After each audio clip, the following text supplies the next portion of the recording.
বিসমিল্লাহিররহমানিররহিম। প্রিয় শিক্ষার্থী বন্ধুরা, আশা করি সবাই ভালো আছো, সুস্থ আছো। আজকে আমি নবম বা দশম শ্রেণীর ক্লাস নিয়ে হাজির হয়েছি, কিন্তু একটু ব্যতিক্রমী। কেমন ব্যতিক্রমী? দেখতে পাচ্ছ, বিজ্ঞান। তার মানে যারা বাণিজ্য এবং মানবিক বিভাগে রয়েছে তাদের জন্য আজকে স্পেশাল ক্লাস। আজকে আমি বল, এসব বলকে জানি। এই অধ্যায়ের একটি টপিকস বল বল নিয়ে আলোচনা করব। তো যারা এখন পর্যন্ত আমার চ্যানেলটি সাবস্ক্রাইব করেনি, অবশ্যই সাবস্ক্রাইব করবে এবং ক্লাসটি কেমন হয়েছে তা জানাতে অবশ্যই কমেন্ট বক্সে কমেন্ট করবে এবং শেয়ার করবে, যাতে সবাই তোমার ফ্রেন্ডরা দেখতে পারে। তো চলো শিক্ষার্থী বন্ধুরা, আমরা এসব বলকে নিয়ে আলোচনা করি। প্রিয় শিক্ষার্থীরা, প্রথমেই আসে বল। বল কি? স্বাভাবিকভাবে বল বলতে আমরা কি বুঝি? আমি দেওয়াল ধরে ধাক্কা দিচ্ছি বা কোনো কিছুকে টানতেছি, এই টান বা ধাক্কা, এটাই কি? এটাই হলো বল। এছাড়া তুমি দেখতে পাচ্ছ এটা বস্তু আছে, মনে করো ফুটবল। তোমার সামনে তুমি কিক দিলাম, কি হলো? বলটা দূরে চলে গেল। তার মানে কি? অবস্থার পরিবর্তন হলো, গতিপ্রাপ্ত হলো, স্থির বস্তু গতিশীল হলো। হ্যাঁ, এখন এই যে গতি, বস্তুর ভর, বল প্রয়োগ, এই সব কিছু নিয়ে বিজ্ঞানী নিউটন সূত্র আবিষ্কার করেছে, যার নাম নিউটনের সূত্র। দেখো,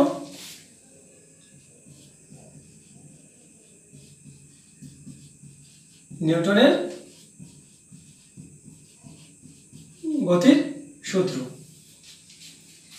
এখন নিউটন কি কি সূত্র আবিষ্কার করেছে? নিউটন গতি সম্পর্কিত 3টি সূত্র আবিষ্কার করেছে। আমরা আজকে 2টি সূত্র নিয়ে আলোচনা করার চেষ্টা করব। দেখো তাহলে কি? প্রথমে মনে করো আমি দাঁড়িয়ে আছি বা ফুটবলটা এখানে রাখা আছে।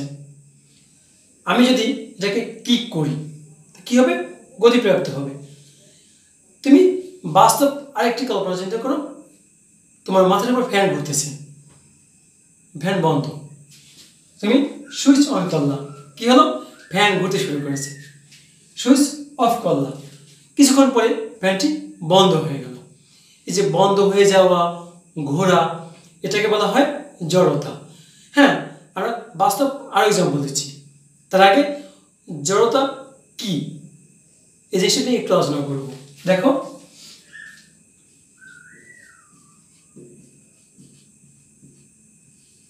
জড়তা একটু বলি, তারপর নয় আমরা তোমাদেরকে সংজ্ঞাকায় লিখে দেব।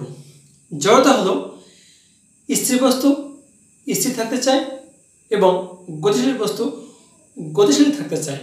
এই থাকতে চাওয়ার যে প্রবণতা, তাকে বলা হয় জড়তা। দেখো কিরকম?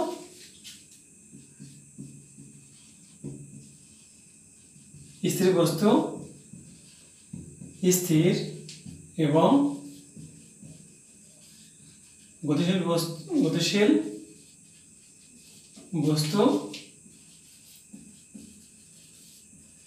গতিশীল থাকতে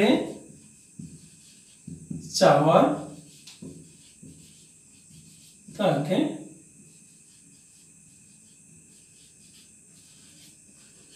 জড়তা বলে। আমি চেষ্টা করব আর কিছু বাস্তব এক্সাম্পল দিয়ে জড়তা বা নিউটনের প্রথম সূত্রকে তোমাদের মাঝে সহজে উপস্থাপন করার জন্য। যেমন দেখো, তুমি রিক্সায় বসে আছো, গাড়িতে বসে আছো, হঠাৎ রিক্সা চলতে শুরু করলাম, কি হবে? তুমি আস্তে পিছনের দিকে হেলে পড়লে। আবার গাড়ি চলতেছে, তুমি বসে আছো হেলান দিয়ে, এবার বসে আছো, হঠাৎ ব্রেক করলো, কি হলো? তুমি সামনের দিকে ঝুঁকে গেলে। আসলে ব্যাপারটা কেন ঘটছে, কীভাবে ঘটছে, তুমি কি কখনো চিন্তা করে দেখেছ? আমরা একটু ডিটেলসে যাই। তুমি রিক্সায় বসা, রিক্সার সাথে তোমার শরীরের অংশও কি স্থির? রিক্সা স্থির, তোমার শরীরও কি স্থির। এখন রিক্সা চলতে শুরু করেছে, রিক্সার সাথে তোমার শরীরের নিচের অংশ তাও চলতে শুরু করেছে, কিন্তু উপরের যে অংশটা তা কিন্তু চলতে শুরু করেনি, তা কি স্থির। তাই পিছনের নিচের অংশ সামনে চলে গেছে, উপরের অংশ স্থির হয়ে গেছে, তাই তুমি হেলে পড়ে গেছো। এবার আসি, সামনের দিকে কেন ঝুঁকে যাচ্ছ? সামনের দিকে ঝুঁকে যাচ্ছ এই জন্য রিক্সা বা গাড়ি চলতেছে, তুমিও চলতেছ, হঠাৎ ব্রেক, তুমি সামনের দিকে ঝুঁকে কেন? এটা হলো রিক্সা বা গাড়ির সাথে তোমার শরীরের অংশ কিন্তু চলমান। এখন যখন ব্রেক করলো তখন কি তোমার শরীরের নিচের অংশ থেমে গেল, কিন্তু সামনের অংশ কি গতিশীল, তাই তুমি সামনের দিকে ঝুঁকে পড়েছো। এই যে সামনের দিকে ঝুঁকে পড়া, পিছনের দিকে ঝুঁকে পড়া, এটাকে বলা হয় জড়তা। আমার মনে হয় জড়তার যে সংজ্ঞা, যে ব্যাপারটা তোমরা বুঝতে পেরেছ। প্রিয় শিক্ষার্থীরা, এখন আমাদের জানতে হবে জড়তার সাথে নিউটনের প্রথম সূত্র কিভাবে সম্পর্কিত, বা নিউটনের প্রথম সূত্রই বা কি। আমি মুখে বলি, তোমাদের বইয়ে লেখা আছে, একটু বুঝে নেবা বা মুখস্থ করবা। এরকম বাহির থেকে কোনো বল প্রয়োগ না করলে, বইয়ের কথা যে লিখতে হবে তা কিন্তু নয়, নিজের মতো করে মূল ভাব লিখলেই কিন্তু হবে। কিরকম? বাহ্যিক বল বা বাইরে থেকে কোনো বল প্রয়োগ না করলে স্থির বস্তু স্থির থাকবে এবং গতিশীল বস্তু সমবেগে সামনের দিকে চলতে থাকবে। এটাকে বলা হয় নিউটনের প্রথম সূত্র, এবং এর সাথে যে এক্সাম্পলগুলো নিশ্চিত তোমরা বুঝতে পেরেছ। প্রিয় শিক্ষার্থীরা, এবার আসা যাক নিউটনের দ্বিতীয় সূত্র। দ্বিতীয় সূত্র কি, এর ব্যাখ্যা, এর গাণিতিক সমস্যা, আমরা এগুলো নিয়ে আলোচনা করব, যা তোমাদের পরীক্ষায় খুব গুরুত্বপূর্ণ।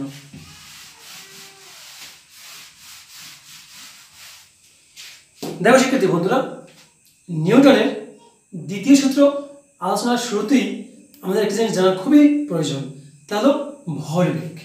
কেউ দেখো,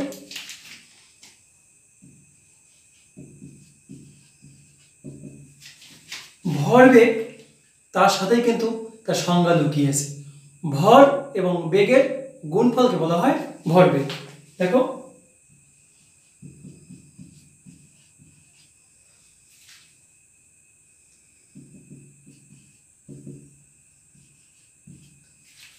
বোঝনি তাই তো? ভরবেগ সমান সমান ভর গুণ বেগ। ভরবেগকে প্রকাশ করা হয় পি দ্বারা, ভরকে প্রকাশ করা হয় এম দ্বারা, বেগকে প্রকাশ করা হয় ভি দ্বারা। বলতে পারো ভরবেগ কেন? হ্যাঁ, নিউটনের যে দ্বিতীয় সূত্র রয়েছে তাতে ভরবেগের কথা উল্লেখ রয়েছে। আমরা যদি আগে ভরবেগ না বুঝি তাহলে পরবর্তীতে বুঝবো না, তাই ভরবেগের ব্যাপারটা আগে উল্লেখ করা হলো। এখন আসো নিউটনের দ্বিতীয় সূত্র কি। প্রিয় শিক্ষার্থীরা, আমরা নিউটনের দ্বিতীয় সূত্রটা সুন্দর করে লিখে দিয়েছি, তোমাদের বইতে ভালোভাবে লেখা নেই, তোমরা নোট করে নেবে। বস্তুর ভরবেগের পরিবর্তনের হার প্রযুক্ত বলের সমানুপাতিক। এখানে প্রযুক্ত বল, কি পরিমাণ বল আমি প্রয়োগ করেছি তার সমানুপাতিক। সমানুপাতিক কথার মানে হলো বল যদি বৃদ্ধি করা হয় ভরবেগ বৃদ্ধি হবে, বল কম প্রয়োগ করা হলে ভরবেগ কম হবে। তার মানে একটা বাড়লে আরেকটা বাড়বে, একটা কমলে আরেকটা কমবে। এবং যেদিকে বল ক্রিয়া করা হয়, যেদিকে আমি এই থেকে বল ক্রিয়া করলাম, বস্তুর ভরবেগের পরিবর্তন সেদিকেই ঘটবে। এবং নিউটনের দ্বিতীয় সূত্র হলো F = ma। আমরা এটা গাণিতিক বিশ্লেষণের মাধ্যমে প্রমাণ করব। দেখো প্রিয় শিক্ষার্থীরা, F = ma আমরা প্রতিপাদন করে দেখাবো কিভাবে। দেখো,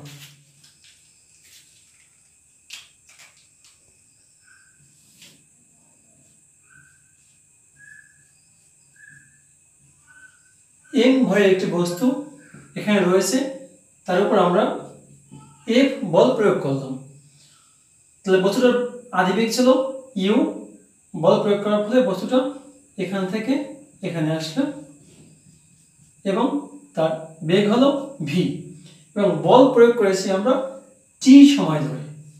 তাহলে দেখো আমরা এই ব্যাপারটাকে কীভাবে গাণিতিকভাবে বা ব্যাখ্যা করি।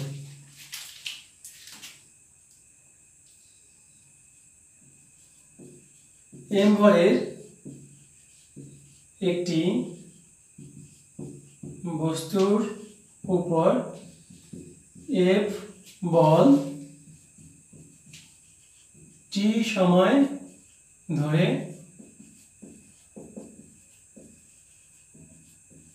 প্রয়োগ করলে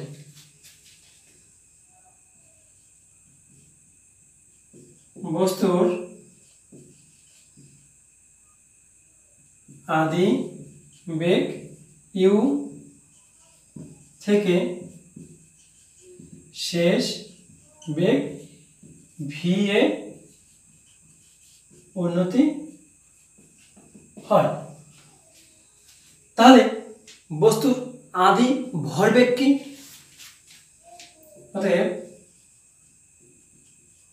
বস্তুর আদি ভর বেগ সমান সমান কি হবে দেখো, m u। কেন? ভর এবং বেগ, আদি বেগ, এই যে আদি বেগ u, তা আমরা তো জানি ভরবেগ মানে কি, ভর এবং বেগের গুণফল, কি আদি ভরবেগ mu। তাহলে শেষ ভরবেগ কি? শেষ ভরবেগ সমান সমান শেষ ভরবেগ হবে mv। তাহলে ভরবেগের পরিবর্তন কি? তোমরা জানো পরিবর্তন মানে দুটো বিয়োগফল। সবসময় আদি ভরবেগ কম, শেষ ভরবেগ বেশি। না শিক্ষার্থী বন্ধুরা, অনেক সময় আদি ভরবেগ বেশি হতে পারে, শেষ ভরবেগ কমও কিন্তু হতে পারে। তাহলে ভরবেগের পরিবর্তন, ভর বেগের পরিবর্তন, ভরবেগের পরিবর্তন কি লিখবো আমরা? mv minus mu। এখন আসি, ভরবেগের পরিবর্তনের হারকে কি বলা হয়? ত্বরণ। তার মানে আমরা কিন্তু নতুন আরেকটি সংজ্ঞা শিখব, ভরবেগের পরিবর্তন। ভর বেগের পরিবর্তনের হার। প্রিয় শিক্ষার্থীরা, হার বলতে কিন্তু সময় দ্বারা ভাগ। আমার যে পরিবর্তন রয়েছে তাকে আমরা কি দ্বারা ভাগ করব? সময় দ্বারা। mv minus mu by t। তাই t দ্বারা ভাগ করলে কি হবে? পরিবর্তনের হার বের হয়ে গেল।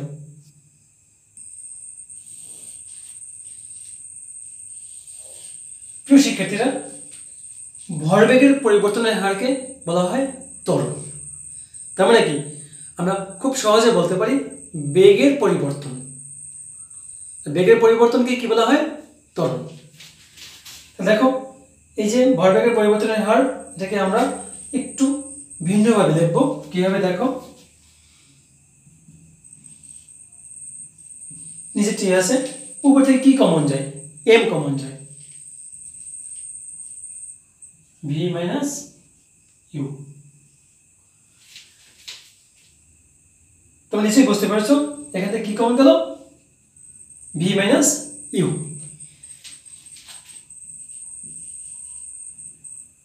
আবার বেগের পরিবর্তনকে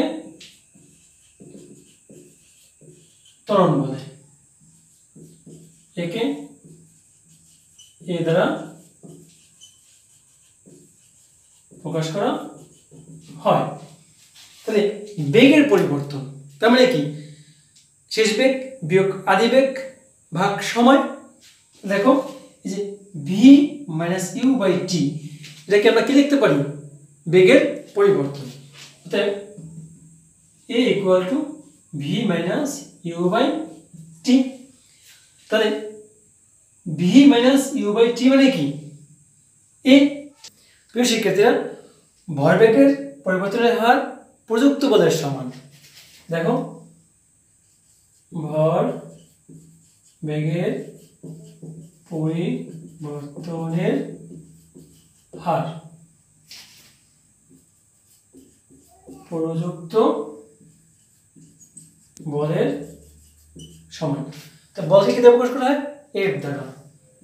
এফ ইকুয়াল এম তো রয়েছে এম, আর v minus u by t মানে কি? এ।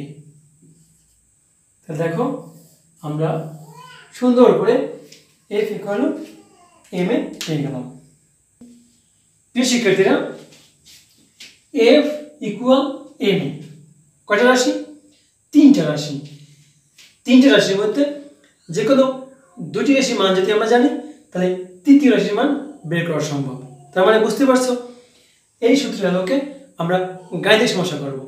চলো আমরা গাণিতিক সমস্যা সমাধান করি। প্রিয় শিক্ষার্থীরা, তোমাদের আলোচনার প্রেক্ষিতে একটি গাণিতিক সমস্যা, তোমাদের কিন্তু গাণিতিক সমস্যা থাকবেই। 10 কেজি ভরের কোনো বস্তুর উপর বল প্রয়োগে যদি বস্তুর ত্বরণ হয় 2 মিটার পার সেকেন্ড স্কোয়ার, তবে প্রযুক্ত বলের মান নির্ণয় করো। এই গাণিতিক সমস্যাগুলো তোমরা কিভাবে সমাধান করবে দেখো।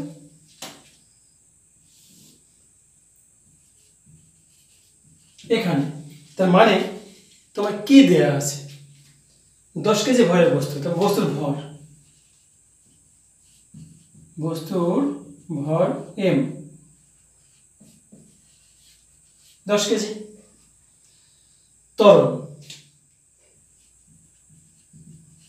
ত্বরণ এ আমরা তো আগে প্রকাশ করেছি 2 মিটার পার সেকেন্ড স্কোয়ার। প্রযুক্ত বলের মান, বল এফ ইকুয়াল কত? প্রশ্ন দেখে আমরা লিখে নিয়েছি। এখন আমাদেরকে কি বের করতে হবে? প্রযুক্ত বল। কি লিখে দাও? আমরা জানি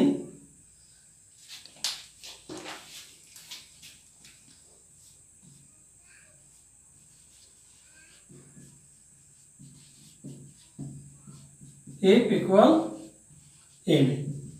এম এর মান কত? 10 গুণ এর মান কত? 2। 10 দুগুণে 20। অতএব এফ ইকুয়াল 20। বলের একক হলো কি? নিউটন। তোমরা বলতে পারো এখানে কিছু কেন লিখলাম না? প্রিয় শিক্ষার্থীরা, মনে রাখবা সবসময় শেষে একক লিখবে। কেন? কখন কোন একক কি হয়ে যায় তা তো আমরা জানি না, কিন্তু এফের একক কি তা আমরা জানি। এফের একক নিউটন। অ্যান্সার। আমরা খুব সহজেই একটি গাণিতিক সমস্যা সমাধান করেছি, নিশ্চিত তোমরা বুঝতে পেরেছ। প্রিয় শিক্ষার্থীরা, ব্যতিক্রমী একটি গাণিতিক সমস্যা। 5 কেজি ভরের একটি বল স্থির বস্তুর উপর, স্থির বলতে চুপচাপ দাঁড়িয়ে আছে, গতিশীল নয়, উপর 4 সেকেন্ড সময় ধরে বল প্রয়োগ করলে, আমি বল প্রয়োগ করেছি, বস্তুটি 8 মিটার পার সেকেন্ড বেগ প্রাপ্ত হয়। প্রযুক্ত বলের মান কত? তার মানে কি কি দেওয়া আছে আমরা আগে এখানে লিখে নিচ্ছি। 5 কেজি তোমার বস্তুর ভর,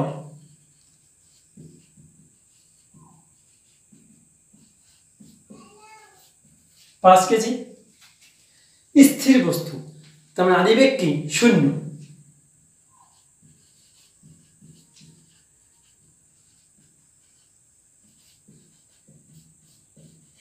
প্রিয় শিক্ষার্থীরা, তোমরা এই ভুলটি কিন্তু প্রায়ই করে থাকো যে আদিবেগ তো দেয়া নাই, কি লিখবো? কথার মাঝে বুঝতে হবে বস্তুটি স্থির, তার মানে আদিবেগ নেই। 4 সেকেন্ড সময়,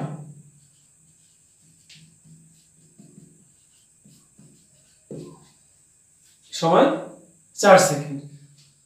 বাংলা ইংলিশ হয়ে গেছে, একটু ভুল হয়ে গেছে। 4 সেকেন্ড বাংলায় হবে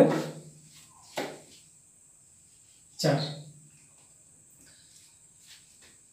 বস্তুটি 8 মিটার পার সেকেন্ড শেষ বেগ।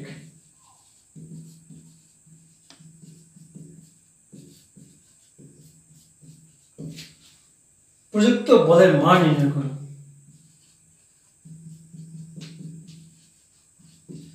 দেখো তো, আমরা এফ ইকুয়াল টু কি জানি? F equal to M A. আমরা কিন্তু এ জানি না, তার মানে কি এর মান প্রয়োজন। তার মানে কি প্রথমে আমাদেরকে এর মান বের করতে হবে, তারপর হচ্ছে এফ এর মান। তাই এর মান কিভাবে জানে? আমরা কিন্তু সূত্র প্রতিপাদনের ক্ষেত্রে জেনেছি। কি জেনেছি দেখো তো একটু। আমরা জানি a equal v minus u by t. তোমাদের নিচে মনে আছে ভি কত 8, ইউ কত 0, টি কত 4, তা 8 4 2 মিটার পার সেকেন্ড স্কোয়ার। কার মান পেলাম? এর মান। এখন কিন্তু অনায়াসে আমরা এফ এর মান বের করতে পারি। কিভাবে দেখো, আবার